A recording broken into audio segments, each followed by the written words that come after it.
So nandito po tayo ngayon sa Oriental Mindoro at natagpuan namin ito pong abandoned resort. So ayan o, meron pa siyang mga speedboat at saka yun po yung mini pier. Ayan. At doon naman sa loob may mga building siya na salamin, yung mga dingding. Hindi lang tayo pwedeng pumasok dyan dahil private property. Pero yung mga bakod nila sira-sira na. So I think ito po ay maganda noong mga nakaraang panahon. Siguro mga 2020s, no?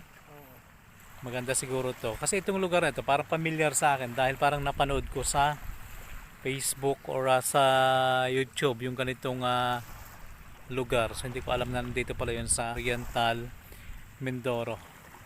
So kung may nakakaalam kung anong nangyari dito, ba't nagkaganito na, comment po kayo dyan sa ibaba. Hindi lang natin pwedeng pasukin kasi kahit pa abandonado na yan ay bilang pag-respeto na lang.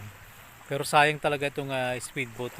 Lumubog na yung kalahati ng katawan sa buhangin. Hindi siya sa dagat lumubog.